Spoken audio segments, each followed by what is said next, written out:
Coucou mes amours, bienvenue dans les chroniques de Malaika. Aujourd'hui, nous allons faire notre petit revue critique de la série de Monsieur Aloy, Un autre mauvais mariage, épisode 59. Ça commence avec Chris et Mark qui sont au salon. Chris lui demande où est tout le monde? Pourquoi est-ce que tu es seul ici à la maison? Ah, je suppose que tout le monde, ils sont à l'hôpital pour voir Lisa. Mais attends, pourquoi est-ce que tu n'es pas à l'hôpital pour voir ta future belle-sœur? Mark dit... c'est à cause de Viviane. Chris dit, attends, à cause de Viviane. Donc, Viviane t'interdit d'aller voir ta future belle-sœur et toi, tu restes ici. Tu commences à te morfondre comme un enfant et tu l'écoutes, c'est ça? Tu n'as pas honte, Mark.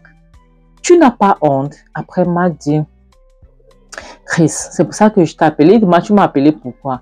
Mark dit, Chris, j'ai peur. Chris demande, tu as peur de quoi encore? Il dit, j'ai peur de Viviane. Il demande peur de Viviane comment? N'est-ce pas, tu as dit que Viviane, c'est ta lionne. Viviane peut bagarrer contre tout le monde entier. Viviane peut faire ci, Viviane. Mais c'est ta personne, elle est de ton côté. Tu as peur de quoi? Il dit, Chris, Viviane est devenue trop vicieuse ce jour. Je ne comprends plus rien. Viviane, je ne reconnais plus ma femme. Je la reconnais plus. Il dit, Chris, tu peux imaginer que Viviane est accusée de beaucoup de choses, je ne comprends pas. On accuse Viviane que c'est elle qui a essayé de pailler Lisa et on accuse Viviane que c'est elle qui a paillé Nick. Chris dit Nick. Il dit oui, Nick, tu le connais, non? Nick, c'est l'ami de Ben. Et Chris demande, attends, quelle est leur connexion? Ils ont quelle connexion ensemble? Mark dit, Chris, je ne sais pas. Et ce qui est pire dans tout ça, c'est que Viviane ne s'ouvre pas à moi, Viviane ne me parle pas, elle ne me dit rien du tout. Donc, du coup, je ne peux même pas la défendre. Je ne sais même pas ce que je peux faire. Donc, où je suis là, je ne comprends rien. Je suis perdue. Chris dit, mais c'est simple comme bon. Si tu vois que ça ne donne pas, tu demandes le divorce. Est-ce qu'il y a quelque chose, il y a autre chose à faire? Il dit divorce. Il dit, bien sûr, tu demandes le divorce. Qu'est-ce qu'il y a? Pourquoi est-ce que tu me poses la question que divorce comme si tu n'as pas suivi ce que j'ai dit? Chris dit, laisse-moi te dire, parce que si aujourd'hui Viviane tombe, elle tombera avec toi. Si elle est en train de descendre là en bas, il va descendre avec toi. Tu ne savais pas, parce que c'est ta femme, c'est ton épouse, c'est toi qui l'as menée dans cette maison. Mark dit, mais Chris, comment peux-tu même suggérer que je puisse divorcer ma femme? Hein? Comment peux-tu dire cela? Chris demande, et pourquoi tu m'as donc appelé? Tu m'as appelé pourquoi? Qu'est-ce que tu voulais? Tu voulais que je te dise quoi? Que je te cajole? Que je te fais un petit câlin? Dis-moi, pourquoi est-ce que tu m'as fait venir ici? Et puis Mark dit, mais Chris, comment est-ce que tu peux même suggérer une telle chose? Comment peux-tu même suggérer quelque chose comme ça? Je n'ai jamais pensé à ça, je n'ai jamais pensé à quitter ma femme parce que le mariage, c'est pour le meilleur et pour le pire. Et Chris dit, c'est lorsque c'est le mariage, mais ça, ce n'est pas le mariage, ça, c'est l'enfer. Oui, c'est que tu viens vivre, c'est l'enfer. Et lorsque quelqu'un est en enfer, la personne cherche à sortir de cet enfer-là. C'est ce que tu es censé essayer de faire, que d'essayer de t'enfoncer dedans. Tu ne peux pas essayer d'agripper, de t'agripper là-bas. Non. Lorsque tu es en enfer, tu essayes de quitter dans cet enfer-là. Chris continue que si tu ne quittes pas de là maintenant, tu vas perdre la tête et tu risques de perdre ta vie. Est-ce ce que tu veux? Dis-moi, est-ce ce que tu veux? Après, Mark dit, Chris, puis je te dis la vérité. Chris dit, oui, vas-y, dis-moi, je t'écoute sur ton ami. Il regarde, il guette derrière. Si Viviane est en train de descendre les escaliers, il dit, j'ai peur de quitter, de demander le divorce à Viviane. De peur que si je le fasse, elle va me bailler. Chris dit, quoi? Il dit, oui, c'est pour cela, je n'ai pas la force, je ne peux pas, je n'ai pas ce courage-là. Viviane est devenue trop vicieuse. Viviane, je ne reconnais plus Viviane. Viviane est devenue une autre personne. Viviane, elle est démoniaque. C'est ça, justement, c'est la peur, j'ai peur. La prochaine scène nous montre Lisa qui a ouvert les yeux. Elle a vu la maman, elle a appelé maman. Oh mon Dieu, ils étaient contents, Elle s'est réveillée, elle est sortie du coma. Ils étaient contents, mon Dieu. Ben a dit, Lisa, s'il te plaît, ne me fais plus jamais aussi peur. Ne me fais plus jamais aussi peur. Elle demande peur de quoi? Il dit, parce que tu as été dans le coma pendant longtemps. Elle dit, tu penses que je voulais aller quelque part? J'irai nulle part. Elle a commencé à blaguer. Ils étaient contents, ils ont remercié le ciel, ils ont remercié l'Éternel. Ils étaient très contents. Et puis Lisa demande que, attends, vous êtes là depuis combien de temps, maman? La maman dit que nous sommes venus, nous sommes partis, mais Ben est resté. Depuis que tu étais dans le coma, Ben est resté avec toi. Elle dit, en bon, même avec ma têtutesse, Ben, tu es resté. Ben dit que je t'aime avec ta têtutesse. Donc, avec ton état, si ta têtutesse n'a rien à y voir, ok, j'étais censée rester auprès de toi. Donc, la maman était émue, qu'elle était vivante, qu'elle était sortie du coma. Donc, tous, ils priaient et ils riaient en même temps. Ils étaient contents. Tous là, ils étaient contents. Lisa, elle essayait de rire. Elle avait mal au cou. Elle avait du plâtre au cou. Donc, elle n'arrivait pas à bouger son cou. Elle avait très mal au cou. Mais elle essayait de rire toujours. Et puis, Hélène lui demande, est-ce que tu as besoin de quoi que ce soit? Dis-moi ce que tu veux, s'il te plaît, pour que je t'apporte ça là. Elle dit, non, je n'ai besoin de rien, je vais bien. Lisa lui demande, Hélène lui demande, tu es sûre? Elle dit, oui, je n'ai besoin de rien, tout va bien. Je ne veux rien du tout, rien du tout. Juste le fait que vous êtes là, je suis très émue, je suis contente de vous voir. Donc, c'est ça qui me réjouit le cœur. Votre présence est plus que tout pour moi. Je suis vraiment heureuse. Et sa maman caressait sa main et disait, ma belle-fille, ma future belle-fille chérie, ma future belle-fille chérie. Et puis, elle a essayé de faire un effort là, elle se fait mal. Il fallait voir, mais la fille, c'est les choix. Il fallait voir comment on s'occupait d'elle. On ne voulait même pas qu'une mouche puisse passer auprès d'elle ou bien une moustique puisse la piquer. Et puis la maman dit, j'ai hâte de te ramener à la maison. Elle dit, moi, en ce moment, j'ai hâte de rentrer chez toi, avec toi. Donc, et la prochaine scène nous montre Chris et Hélène qui sont assises quelque part, je ne sais pas où ils étaient. Et Hélène est assise sur le capot de la voiture. Et puis Chris demande, quelle est cette histoire que j'entends que tu soupçonnes Viviane d'être celle qui a failli bailler Lisa avec la voiture? Hélène dit, je ne soupçonne pas, je sais que c'est elle. Lisa est plus que Viviane est plus que ce que tu penses. Elle est démoniaque, c'est une diablesse. Elle est autre chose. Donc, son cas, elle est très vicieuse. Donc, je sais que c'est Viviane, je sais de quoi est-ce que je parle. Et puis, Chris demande, attends, tout ce que tu racontes là, as-tu des preuves? Elle dit, je peux ne pas avoir les preuves maintenant, mais je sais. Mon intuition me dit que c'est elle et ça me trompe jamais. Tu vois, et Chris dit, ça devient trop dangereux, tu sais. Vraiment, je ne comprends pas. S'il te plaît, je veux pas que quelque chose puisse t'arriver. Et Hélène dit, c'est pour cette raison que je t'avais dit de me donner un peu de temps pour que je puisse résoudre tout ce problème. Tu vois. Et puis, Hélène dit, elle parle en parabole. Elle dit à Chris, tu sais, ma grand-mère me disait toujours que si tu veux attendre d'avoir beaucoup d'argent avant d'attacher ça dans le pagne, tu vois, tu risques de marcher nu. Chris veut dire, ça veut dire quoi? Moi, je comprends pas ce que tu es en train de raconter. Après, elle continue, elle dit, Chris, tu sais quoi? Ma grand-mère avait raison. Que d'attendre que ceci se passe, cela se passe. Les problèmes de ma famille ne vont jamais, ça ne pourra jamais finir, ça va jamais se résoudre. Donc, dit que je vais attendre pour que ça puisse finir. C'est que j'attendrai longtemps. Chris dit que là, tu es en train de me troubler. Là, moi, je ne comprends rien. Et elle prend la main de Chris. Elle dit, Chris, tu avais raison. Épouse-moi. Fais de moi ta femme. Chris dit, quoi? Elle dit, oui, je veux devenir ta femme. Fais de moi ta femme.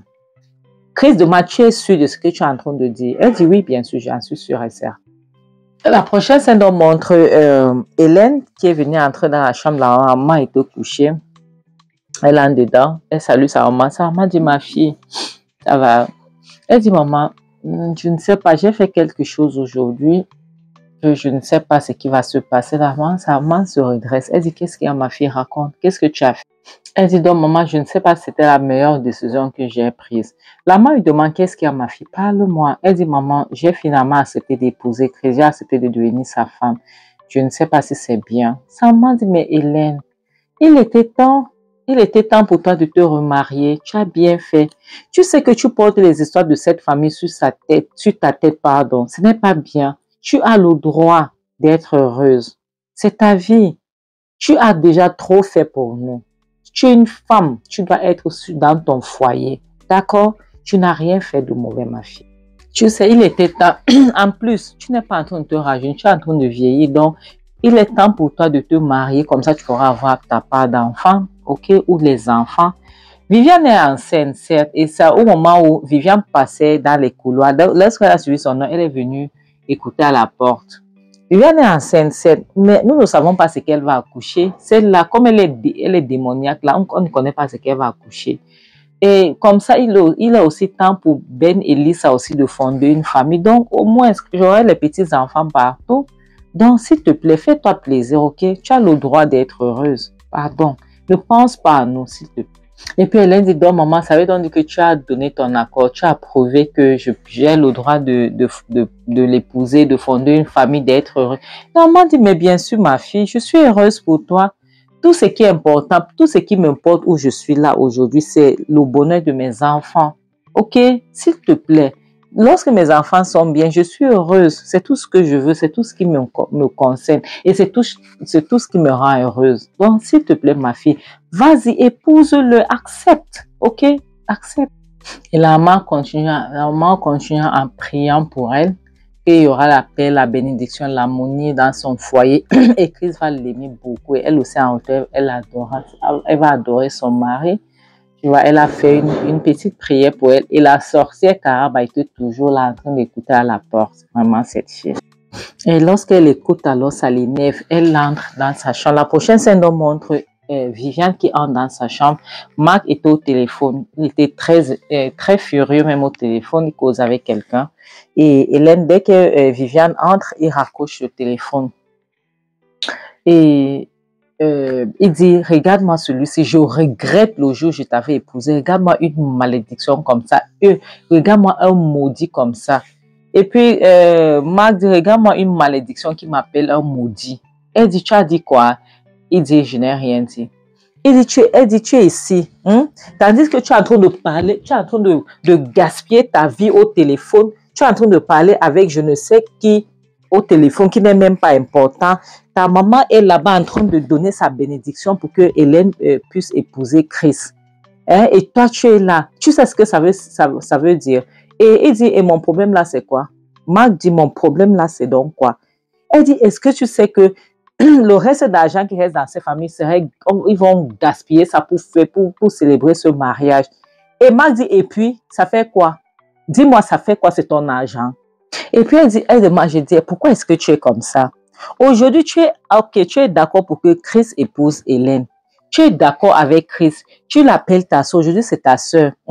Pourquoi es-tu un caméléon? Pourquoi est-ce que tu ne peux pas choisir un endroit? Tu restes là. Pourquoi es-tu tout confus? Pourquoi est-ce qu'aujourd'hui, tu es avec moi? Demain, tu n'es pas avec moi. Après, demain, tu es avec moi. Le lendemain, tu es avec ta famille. Qu'est-ce qui ne va pas avec toi? Et maintenant, tu supportes Hélène et Chris.